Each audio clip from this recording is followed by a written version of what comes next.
Here's a guy who I met who has cancer. What's different about Hank Hetmensberger is that he will not seek conventional treatment for his stage 4 cancer. This interesting story is something to talk about.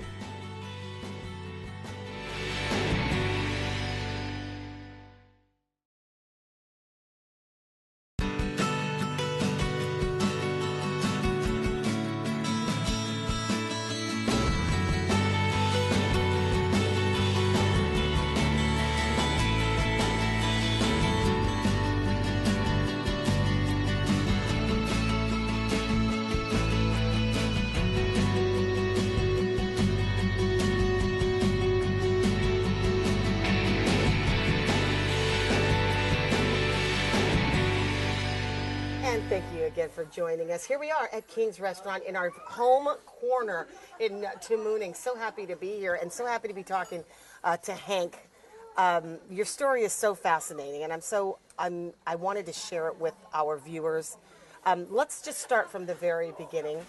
Hank Hetmensberger called us on the radio, and you thought that you had a pretty fascinating story.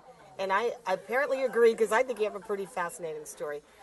Tell our audience what your story is. Let's start with the fact that you are, right now, you have been diagnosed with cancer. Yes, I'm a stage 4 cancer, colon cancer that has spread to my left lung. And I have decided to go a different route of treatment that I thought Patty would be interested in for the show, that other people might be able to utilize in their life, and because there is other choices other than chemo, and this is not for everyone. And first thing I want to say, Patty, is I am not a medical person, so do not take my advice as I said to take this. I think it's an interesting experience that, a lot of times we talk to people with cancer, and the first thing that they do is to try to figure out how to stop it. Did you have that conversation at all with your family or with your wife about Yes. We talked a long time, my family, and when I learned about this, I was a patient in an inpatient at the hospital, and 2 doctors walked in after they found out I had it, and then they told me it was kind of like an out-of-body experience. They says, Hank, we got to be truthful with you. You're stage 4 colon cancer, and it's spread to your lungs. This was very concerning. My wife was sitting next to me, and it was like, it goes over my head. They're not talking to me. I'm not sick. I don't feel sick. I feel great inside. But they said, we're going to send you to Honolulu. They sent me to Honolulu to verify exactly what I had. Did you go to a private hospital or military? I went commercial because I could take my wife. They offered me military because I am retired military, but I'm also VA. VA. So you could have gone to the private hospitals there. So I could have gone here, yes. Okay. But they wanted me to go to Tripler, Okay. and it was easier on me. I feel more comfortable with my military doctors. Sure, absolutely. And so once you were there... Once we were there, they verified that I had colon cancer, and they proceeded after a visit with the cardiologist, because I have AFib. They wanted to make sure I was strong enough and ready for a colonoscopy. Okay. So I had my colonoscopy. It did verify that I had stage 4 cancer. And all of this time before the diagnosis, did you know that there was something happening in your body? No, not a bit. But I do take blood thinners. During the taking of blood thinners, I had lower GI bleed, and I went to the hospital. And this was my 3rd trip. This is my 3rd blood thinner I've taken. I went from warfarin to another one, down to a baby aspirin. It just wouldn't take the baby aspirin. I also had a lower GI bleed, and that's when I went to the emergency room. that is when they found out that I had cancer. All right. They admitted me, and that's when they told me to go to. So you made this decision. You sat down and had the conversation with your wife, and you talked about some of the options that were available to you, and then you decided this is probably going through chemotherapy or radiation or any of that stuff didn't appeal to you. Well, let me. Can I go back? Yeah, let's go back as far as you want. Let's go back a little bit. This is. I have 4 children, and 2 of them died of colon cancer that had spread to their lung. Amazing. I was told that it was caused by my DNA, that I was the carrier. 1 died in his 50s, and 1 died in his late 30s. Both your sons died of the same. 2 sons died of the same cancer that I have now. When they found out, they chose to use chemo. Once they started chemo, it was a slow, slippery slope down to their death. I am not going to die sick. I've seen them die sick. I will not do it. So let's go another way. While we was in Hawaii, we met a couple from Guam, retired Navy couple, and we befriended them, and we started eating dinner together, and they was talking about Soursop. sap. SOURSOP. So we looked it up on the internet, and it had a lot of negative things about it, but it had a lot of good things that people wrote in about it. And I says, we have an option. Let's use the option. And she says, I have 5 trees at home.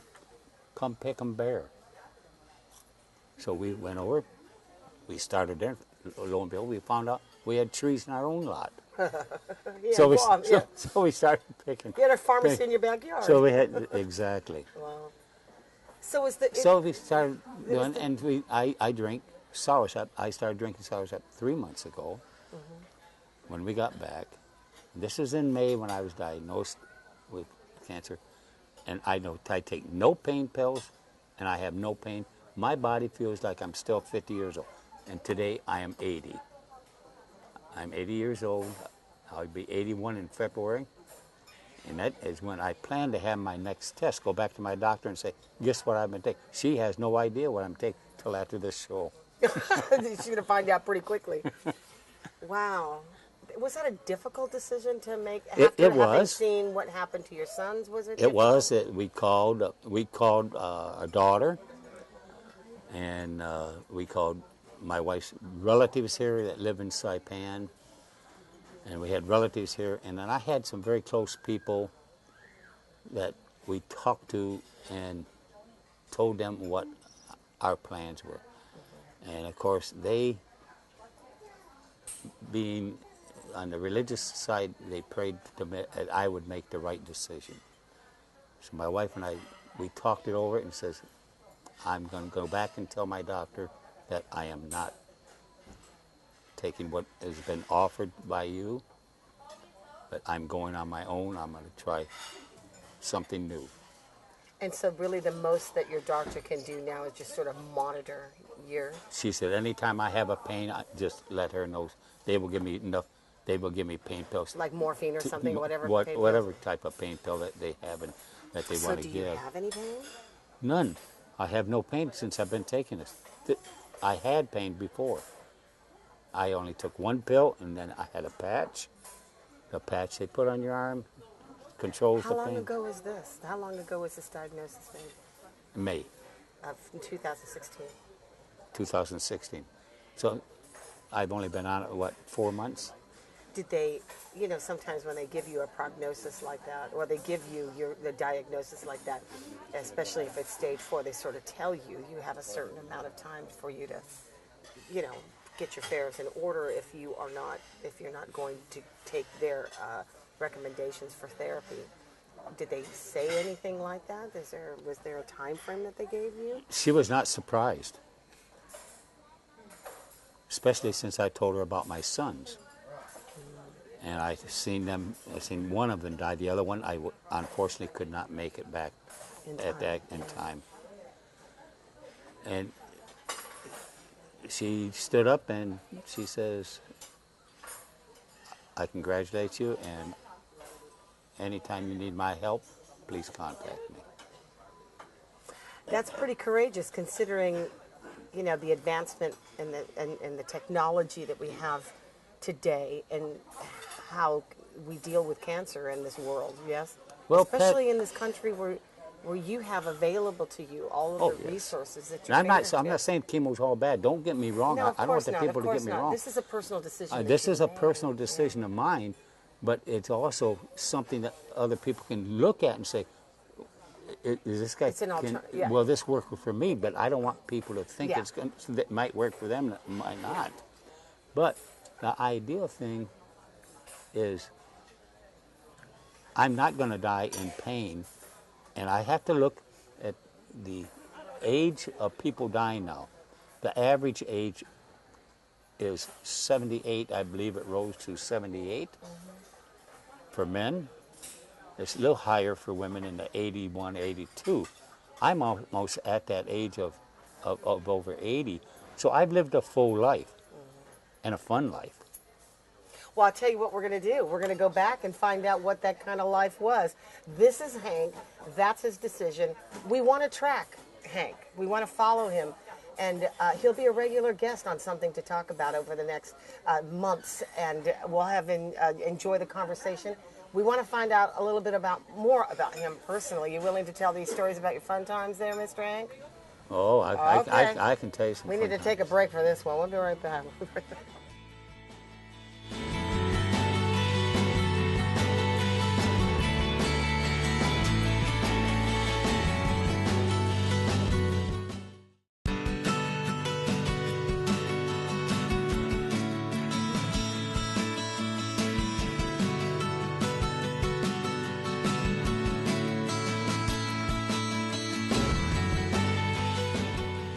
And here we are with Hank Hetzmansperger. What kind of name is that, by the way? That is German. Okay. And my understanding, I'm not sure, but it means brewmaster, which I Was that fitting in your life? consumed quite a bit.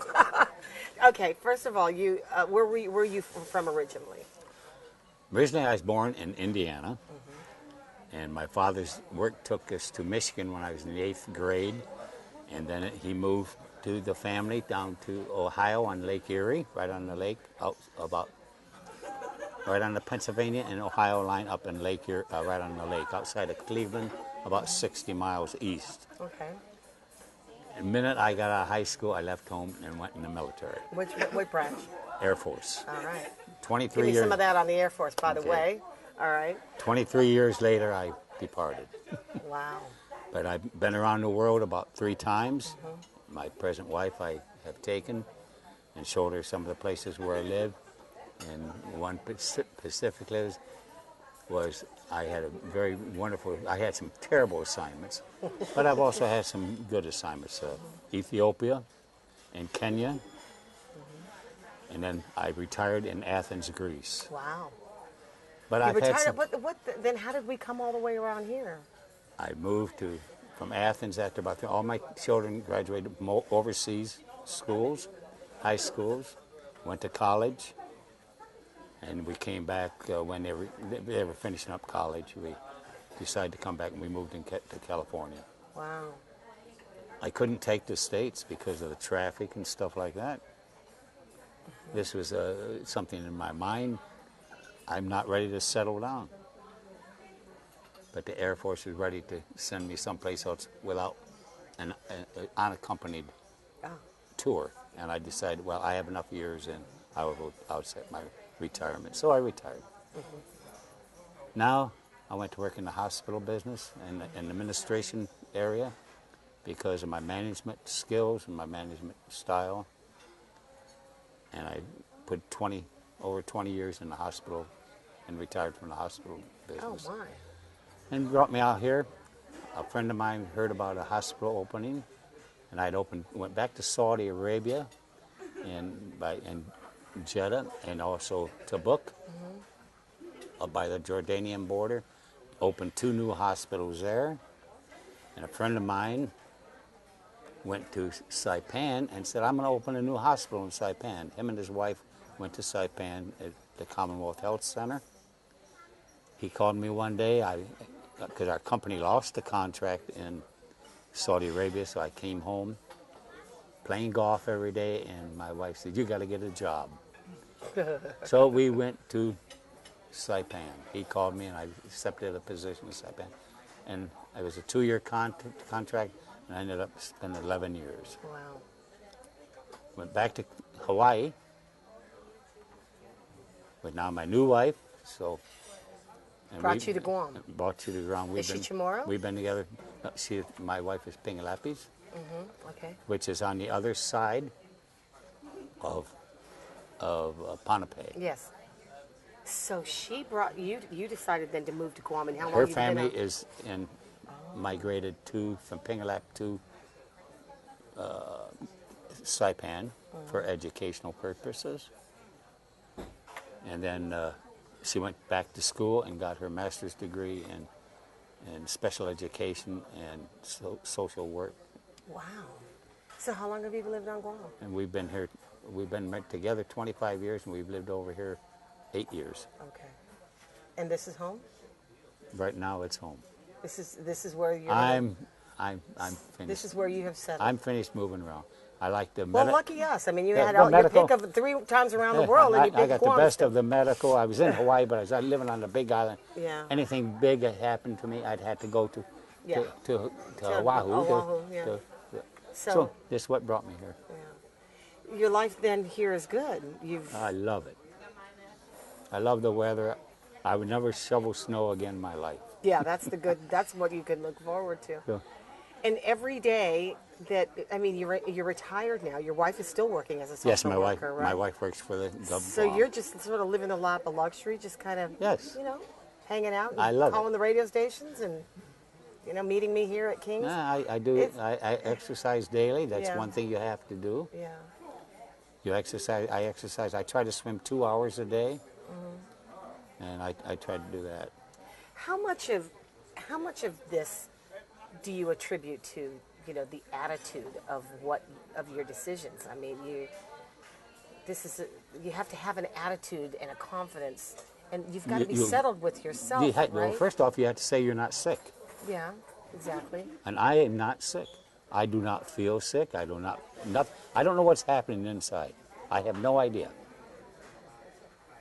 One of these days, I'll find out. Maybe 6, 8 months down the road, I will go back to the hospital and say, let's see what's happening. This is what I've been doing. This is what I've been drinking off these trees. It's a great, medicine is made from all these trees. I was told the other day, and I have no proof of this, but I was told by a gentleman whose brother is a pharmacist that high blood pressure pills are made from soursop. So it's good for. That is working for you. It's good for other things too. Yeah. How do you ingest it though? How do you get them? We pick the leaf, then we boil a pot, a gallon. We're talking about the soursop leaves that are big. Soursop, though. the soursop leaves, the big leaves. They're really big. Okay. They're not really big, maybe 4 or 5 inches long, and they're green, Okay. And then. and they're shaped like a They're okay. Just like a leaf. like a leaf. All right, and then so you No boil that. jagged edges. They're smooth. Yeah. Put it in a big pot, bring it to a boil, and keep it boiling for 20 minutes or half hour. Turn it down to simmer and let it boil out the hour. And then turn it off and just let it set and seep. And then at night we pour it out into containers, and it looks like tea. Now in order to cut Like it's brown. it's brown. It's the same color as tea. Okay. Tea, a good strong tea that you drink before you go to bed or something like this. Then what you do is take this tea. Now I cut it a little bit with about an ounce full of Crystal Light. These are not Gonna kill the taste a little bit. lemonade, Yeah. and I cut it with that. So I guess it's a commercial for Christmas. commercial for It Crystal is not. Light. It is not meant to be. So you strain the liquid Yeah, and then you they store just strain it out and then Okay. throw the leaves and away. Then you just keep the liquids in the refrigerator. Yes, And you just, put it in the refrigerator. do you cut it with the Crystal Light in your glass or in the pitcher? I have a 24-ounce hydration Yeah. cup, what they call hydration Yeah. cup, that the runners use and stuff Yeah, like yeah, that. yeah. Same thing. And that's Okay, so it's the what I big drink. one that you put. Yes. How much of that do you have to drink? I drink 3 of those a day. They're just 72 ounces a day. I don't know if that's too much or not enough, but it's working for It's me. working for you. How much of your diet has changed? Did you get rid of anything Yes. that you? I try to eat very healthy. I eat fruit every day. I eat only basically chicken and turkey. I eat white meat. I eat very little. I have to have my T-bone steak once a week. Yeah. He invited me to his house for steak. I got to take him up on this once a week thing, because it sounds like you've got the hookup up in your house there. You've got it's a great place to retire, I hear. Oh yes, Maybe we'll bring our cameras up there one of these days and see how you're you live. more than welcome. And so the diet has changed considerably too. Yes. No alcohol. No you don't do a lot alcohol. of sugar I'm and all alcohol that stuff. free for 6 years. Yeah. And but that's all. That was all easy, wasn't it? You know what I mean? No, it wasn't easy to sit. You sit at a party and watch people drink alcohol. It's very hard. Okay. Because I was an alcoholic. Yeah. I- Okay. Well, see that I'd part I hate to didn't. say I that, thought. Well, But it's something I live with. was there a difficulty after? I mean, because you had to stop cold turkey. Alcohol is like, to me, when I get an alcohol feeling, I go through sometimes a case of popsicles a day. Because I'm thinking of alcohol. So as long as I'm chewing on a popsicle, it kind of, I don't know. But after 6 it years, takes my. okay. So it's kind of like when you're in someplace that triggers It parties or it triggers celebrations it. or stuff like that. But did it take you long to sort of wean off? No. Well, that's I what went cold turkey. See, but what I meant by that was that it was a means to an end. So the decision to not drink was a means to an end. Yes. And it was part of a greater plan. Oh, so, yes. And I meant that it once you've made that decision, it has to be. I had AFib, and it was either. The doctor said, you have 2 choices, Hank. I'll give you 3. One is you're going to have a stroke. 2, you're going to die. Or 3, you're going to have a tremendous heart attack that you're not going to be able Recover. to live with. You're just going to go around like a living vegetable. And I said, no way. I'll quit. That's it. So, That's it. that's- Well, this has been really enlightening. Well, thank you. It's been a pleasure to join you on your program. And what I'd like to do, Patty, is I'm not sounding morbid or anything like this, but I'd like to make a follow-through. Let's follow through, see how I'm doing in 3 months, 6 months, or if something happens, I feel something happened, I can call you and say, let's talk about it. We can just talk about it on your programs. I'd love to. I'm gonna And have you say, come hey, out. I'm doing great today, but you know, last night I had a real problem. I went to the hospital or something like this. But we can go back and forth like this. We can do it maybe over a year at a time, and whatever you feel comfortable I'm meeting with comfortable. me. I'm comfortable with whatever you're My comfortable. wife says, I as mean, long as you're with Patty, it's okay. Oh, well, there it is. There it is. Hank, it's so nice to meet you. We're going to catch up with you in a little while. You know each other's phone numbers. We'll find each other. Well, it's All right. certainly a pleasure, It is a Patty. pleasure to have you here as well. That'll do it Thank for you us very on much. Something to Talk About. We'll see you next time.